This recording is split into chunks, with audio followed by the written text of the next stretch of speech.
UP के कानपुर के रावत थाना क्षेत्र अंतर्गत कृष्णापुरी रोशन नगर में एक परिवार 1.5 साल से आयकर अधिकारी की लाश के साथ रह रहा था। मामले की जानकारी तब हुई जब शुक्रवार को स्वास्थ्य विभाग की टीम उनके घर पहुंची।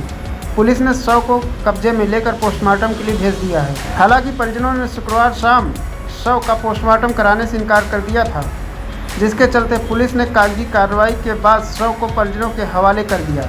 परिजनों ने देर शाम पुलिस की मौजूदगी में भैरव घाटी स्थित विद्युत सौदागृह में अंतिम संस्कार कर दिया। मिली जानकारी के अनुसार ऑर्डिनेंस फैक्ट्री से रिटायर्ड कर्मचारी राम अवतार रोशन नगर में परिवार के साथ रहते हैं।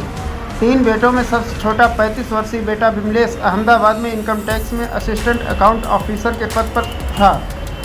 विमलेश की पत्नी मिताली किदवई नगर स्थित सहकारिता बैंक में कार्यरत हैं। पिता राम अवतार ने पुलिस को बताया कि 18 अप्रैल 2021 को विमलेश कोरोना संक्रमित हो गए थे।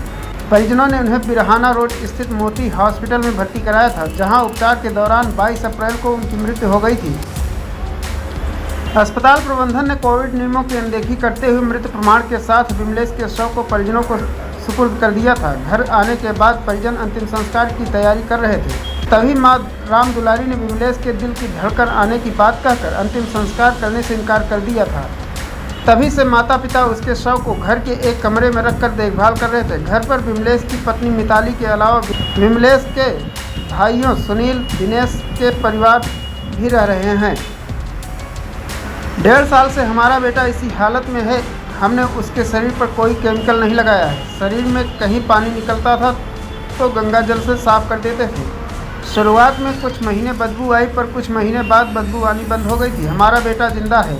यह बात विमलेश के पिता राम अवतार और मां राम दुलारी ने कही जब स्वास्थ्य विभाग की टीम उनके घर पहुंची थी। दरअसल आयकर विभाग से पत्र मिलते ही शुक्रवार को सीएमओ ने deputy CMO doctor OP Gautam के नेतृत्व में जांच कमेटी गठित कर दी थी। कमेटी में कल्याणपुर सामुदायिक स्वास्थ्य केंद्र के प्रभारी doctor Avinash Yadav, doctor Asif Ahide. Committee के अनुसार जब वह घर पहुंचे तो विमलेश का शव कमरे में एक पलंग पर पड़ा था, जो ममीफाइड हो गया था।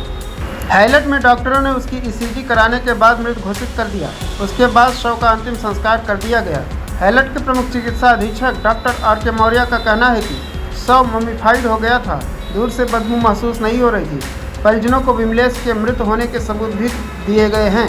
Bureau report, Prayagraj 24x7 news.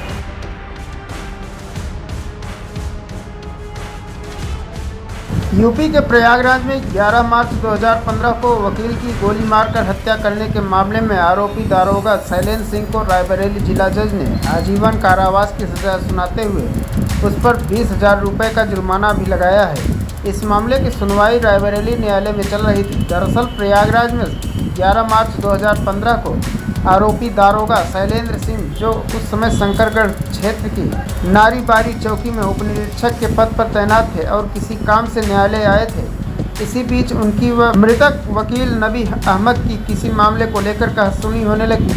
बात इतनी बढ़ गई थी कि आरोपी ने अपनी सर्विस रिवॉल्वर निकालकर गोली चला दी, जो नबी अहमद को लग गई थी, जिससे वकील आक्रोशित हो गए और उन्होंने आरोपी की रिवॉल्वर छीनने की कोशिश की थी, जिससे फिर गोली चली और वहां मौजूद कांस्टेबल अजय नागर के गले में लग गई थी।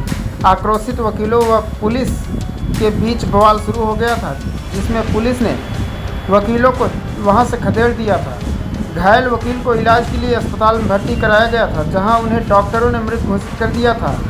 वहीं घायल कांस्टेबल अजय को एक निजी नर्सिंग होम में भर्ती कराया गया था। वकीलों के विरोध को देखते हुए मामले को रायबरेली न्यायालय में स्थानांतरित कर दिया गया था, जहां पिछले कई सालों से मामले की सुनवाई चल रही थी। जिला जज अब्दुल शाहिद ने आरोपी शैलेंद्र सिंह को आजीवन कारावास की और 20,000 रुपये के जुर्माने की सजा सुनाई।